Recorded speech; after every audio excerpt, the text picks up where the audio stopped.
Hey guys, so I haven't done a video in like a month. I've just been doing a lot of traveling and I've been kind of busy and out of town a lot. There were a few ones that I probably should have done but just kind of forgot. I've gotten out of the habit of sticking to a schedule because it's summer and I don't have to work. So I'm actually looking forward to work starting again, partially because it'll make me being more disciplined easier. But I'm doing a challenge video. This was one that Johnny said we should do, and it was to volunteer somewhere and include video footage of the volunteering. So I volunteered at PAX on Saturday to do a charity event for Child's Play. We were running a mega game. The game is called Watch the Skies, and it is a science fiction game of international intrigue. It is for about 60 players. So the main premise of the game is that there are a number of player countries. We played with, I believe, 8? It may have been less though. And so there are 5 players on each of the country teams. There's a president, a deputy head of state, a top scientist, a chief of defense, and a UN representative. And so each one of those people kind of plays a separate game from the rest of the people on their team, and then there's a certain amount of time each turn they have to get together and talk about what happened at each of the different components of the game. So the UN, for example, is reacting to like real world problems and cooperating with the other UN representatives to try to pass bills that will deal with issues that are going on in the world. The main crux of the game, though, is that aliens show up and all the countries of the world have to figure out whether the aliens are hostile or friendly and what they need to do about the aliens.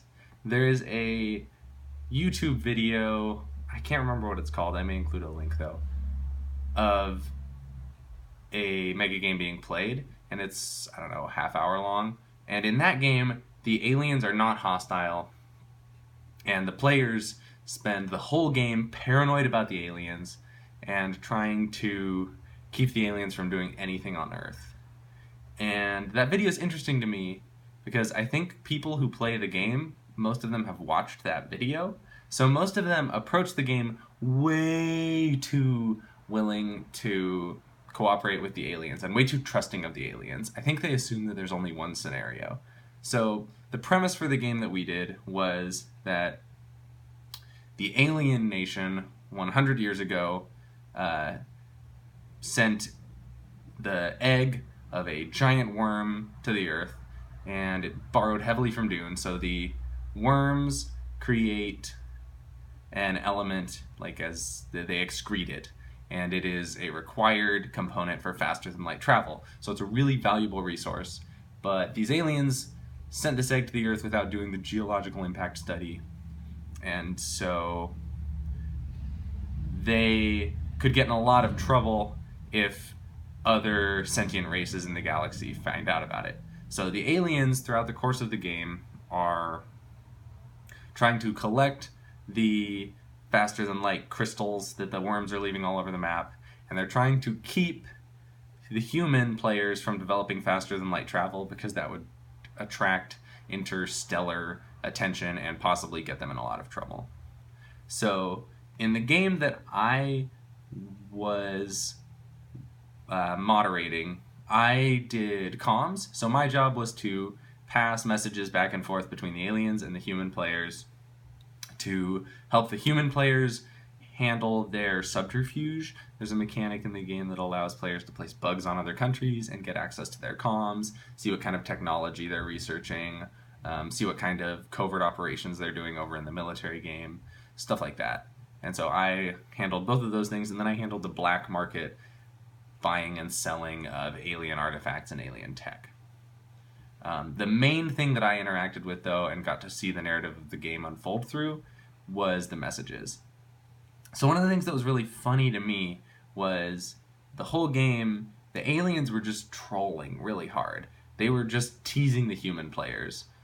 Um, for example, the UK sent a message early on in the game that said, "Hey, we speak English. Do you guys speak English?" And so all of the messages that the aliens sent after that, they sent in other languages. So there was one that was in Spanish, there was one that was in Japanese. I think they just used Google Translate, but they sent several messages in other languages and just kind of harassed the UK. And the UK didn't think they were being harassed. Like, they thought that something was happening with the comms and that they were being mistranslated or that they were receiving communications that were meant for other countries. And it's really funny to me that they did that because the UK in that game had a really good set of bugs on all the other countries, and they knew that their communications were the only ones that were coming through weird. So, I don't know. I just thought it was really funny because for like 4 turns of the game, instead of dealing with the giant worm that was attacking the Earth, they were in the UN trying to figure out where they could pass legislation to improve communications technology and who would host this new holographic communications technology they were developing. Or actually, they were going to make a teleporter so they could go directly to the moon and talk to the aliens on their moon base, but then they needed to decide who would host the alien teleporter. And the game ended with the UN being blown up, everyone panicking and firing nuclear weapons. And it was really funny to me because the whole game the aliens were playing the humans, and the humans were so trusting. At one point, and not just of the aliens, they were trusting of each other too.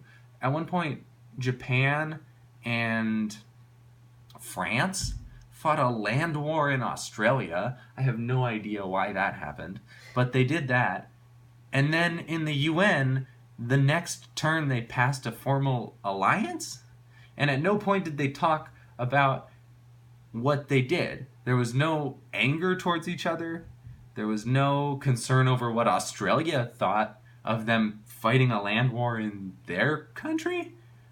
So there were some odd things that happened in the game, and a lot of them boiled down to the players just being too trusting of each other and too trusting of the aliens.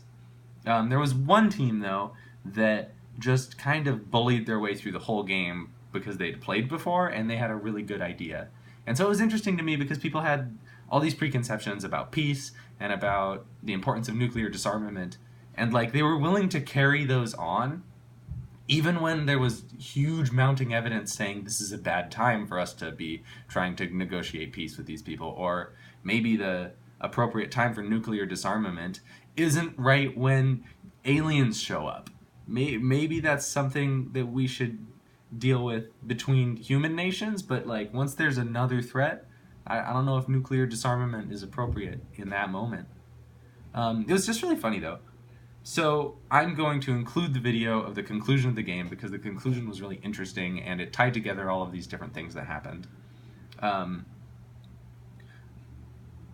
will also post below the details of one of the notes that was passed from Russia to the aliens because I thought it was really funny.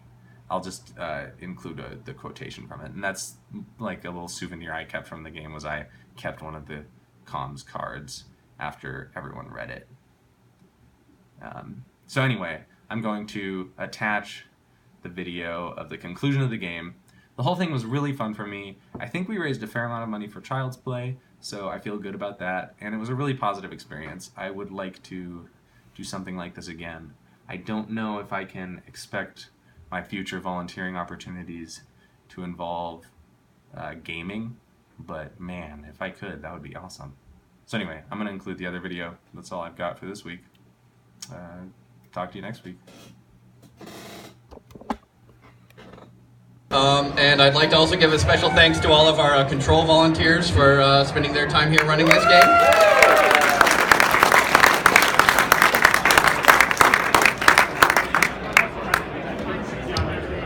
All right, so a bit of an after-action report. First, I'm going to sort of give some backstory. Raise your hand if you think you know what the aliens were up to. That's not an alien. All right. So, about 100 years ago, the aliens launched a giant worm egg to Earth because the worm is what created all those crystals you found. They didn't expect it to grow this big, and the problem is, when they launched it, they hadn't done an environmental report to see that there was actual sentient life here before they did it. So when they got here, they realized that was a big no-no in the intergalactic community, and were doing their best to make sure none of you learned FTL travel in order to be able to alert space cops. They also owed a lot of money to very disreputable aliens, and so they were desperate to get the green C0 is what they called it. I believe it was Bend It Like Beckium and Tinslanium? Tessellanium. Okay, Tessellanium. All right. Yeah, Gamma, in order to pay off these debts. So that's what the aliens were up to this whole time. So, to begin, the UN had just finished emitting a broadcast requesting peace amongst all of mankind and mandating the release of Half-Life 3 when the UN blew up. The heads of state of China and Japan were also included. Japan actually awoke from a coma 3 weeks later, having just barely escaped. Okay, apparently the Japan head of state managed to succeed. Survive, thank you. On the military map, all of Earth's military managed to unite together to destroy the giant worm, so good job there.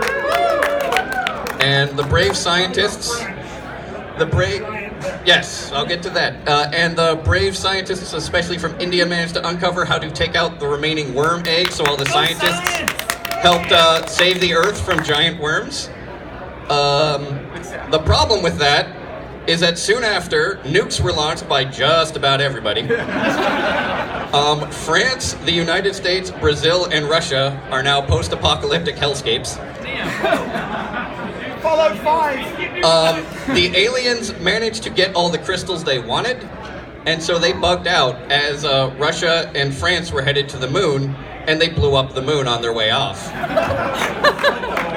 However, the moon split in two, and meanwhile, the scientists and military of various nations worked together using Japan's teleportation technology to beam a giant worm onto the moon, which managed to damage and destroy one of the ships carrying the green crystals that the aliens needed on their way out. Yeah! So many alien players will have busted kneecaps or whatever they have. The nations of China and India managed to research faster than light technology on the way, and they have decided to bug out and explore the universe at their leisure. They may run into intergalactic space cops and tell on them, we don't know. Meanwhile, with sanction from the UN before it was destroyed, the US built a giant space ark to get off the planet, and they brought along the United States, Japan, and Brazil, and the population of the United Kingdom. The United Kingdom political leaders, in meantime, were taken away by the aliens. France was on its way to the moon, as I was mentioning, before it blew up, and quite rightly decided to turn back around. Russia was on the other side of the other half of the moon that didn't get destroyed by the giant worm, and so they rightfully decided to head back to Earth, leaving France and Russia, France with their giant baguette launching mecha, and Russia to basically become the new dominant superpowers on what's left of the Earth. France, however, had to settle in Spain since France no longer really existed. That was one of the most exciting final rounds we've ever had, so I want to thank you guys for that. And as an extra special thank you, we have these tiny gift baggies full of edible C0 crystals for you. So we will be distributing them out. Thank you very much. This was run by Seattle Mega Games. We're on Facebook.com/Seattle Mega Games. We have some business cards and such if you guys are interested. Please give us a like. If you decide to write any blogs about this, link it there so we can share it. If you have any photos, please feel free to post them there. We just want to say a giant heartfelt thanks to each and every one of you. This is super, super fun.